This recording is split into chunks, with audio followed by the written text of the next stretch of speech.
Welcome back. Whilst it is common knowledge that St. Lucia is dubbed the only island in the world with a drive-in volcano that is situated in Soufrière, and that our volcano has been dormant for hundreds of years, since 1766 to be exact, how much of the volcano's history has actually been taught in schools, and how much do people know? According to vendors at the Castries market, not enough. In our Monday morning quest here at Hot 7 to find out how many St. Lucians knew the official name of the St. Lucia volcano in Soufrière, a couple of market vendors lamented the fact that the name Qualibou is largely unknown to a large number of locals. Laura Lesporis and Elma George said, whilst their knowledge on the history of St. Lucia is limited, they were taught a number of lessons at school that prove useless to them today. Lesporis said it is a shame that to date, so little is being taught about the island in schools. There are a lot of things that they hid from us. They should have taught us that even at school. And I'm telling you, I went to secondary school. I never know the name of the volcano up to now. If you didn't say it, I would know. Dick and Dora, Jack and Jill went up the hill, and so on and so forth. So we don't know history of St. Lucia. No history. No history. And this is not good. As young people, we have so many children now, you can go to them, they don't know. Fellas, me that's in my 50s and I don't know. What about the young children that are at school now? And this is not good for us. We're supposed to know our history. We're supposed to know our country. George was grateful to learn a piece of St. Lucian history. I agree 100% with her because we were not taught that at school. All I know is I'm going to the Sulphur Spring and you look forward to going to the Sulphur Spring, but I didn't know it had a real name.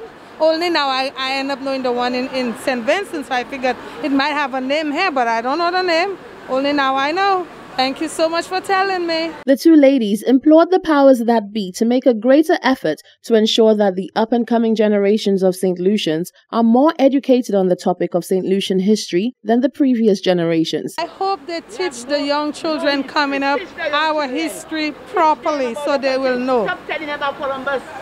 Columbus discovered St. Lucia. That's not true.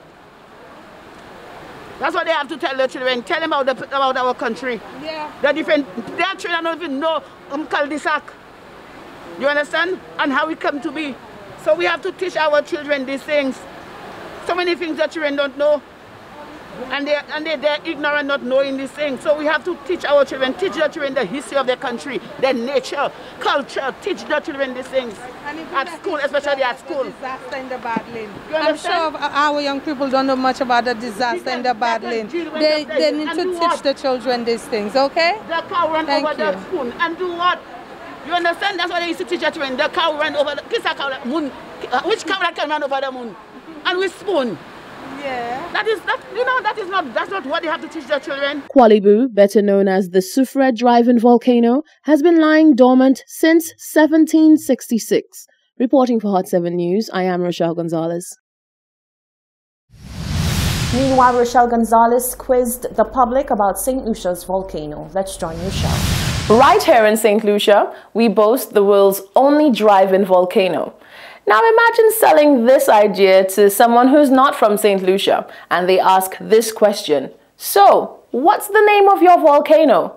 How would you answer this? We took to the streets to find out whether members of the public knew the real name of the volcano here in Soufrière. Here's what they had to say. Soufrière? La Soufrière? No volcano? Soufrière volcano? Volcano in Soufrière is called dry fruit volcano.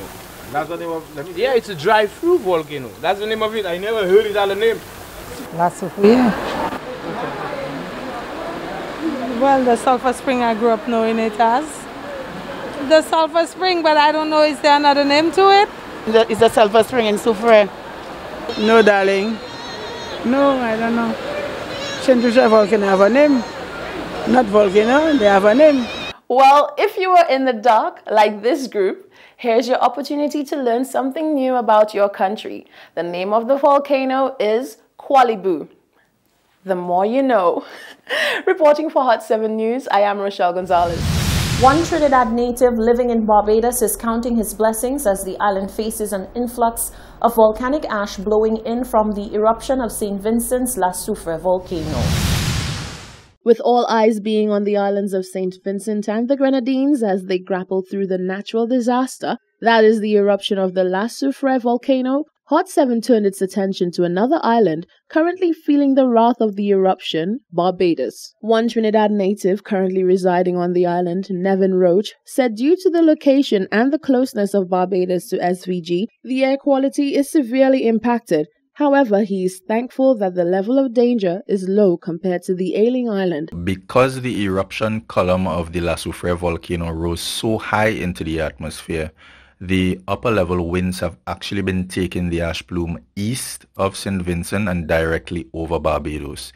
So we have actually been receiving immense amounts of ashfall here on the island.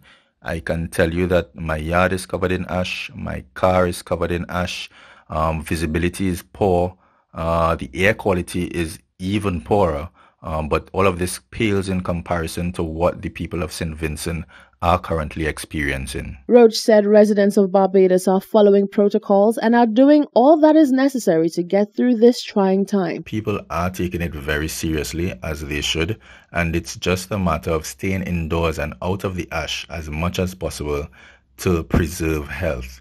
Over the weekend, Prime Minister Mia Mottley did indicate that only essential services would be required to turn out to work, and everyone else is mandated to work from home where possible. And as long as La Soufrière continues to explosively erupt and send ash this way, I suspect that we would have to operate in this way for some time. Roach said he is relieved to know that his homeland of Trinidad and Tobago is involved in the relief efforts geared at the recovery of SVG. I can tell you that soldiers were sent to St. Vincent to lend assistance in much the same way that members of the Barbados Coast Guard were dispatched with supplies heading for St. Vincent. Both countries stand ready to assist on all fronts. The eruptions at La Soufrière haven't stopped since the first one on Friday, April 9th. Reporting for Hot 7 News, I am Rochelle Gonzalez. The St. Lucia Water and Sewage Company, WASCO, says there have been multiple acts of vandalism of the company's infrastructure. The Communications and Marketing Officer at WASCO, Sherry Ann Gillard-Williams, indicates that now more than ever this practice must be stopped as it has serious effects. There have been some acts of vandalism on some of our infrastructure.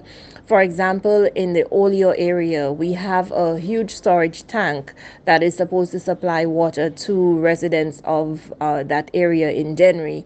And for some reason, some malicious person has punctured that water tank.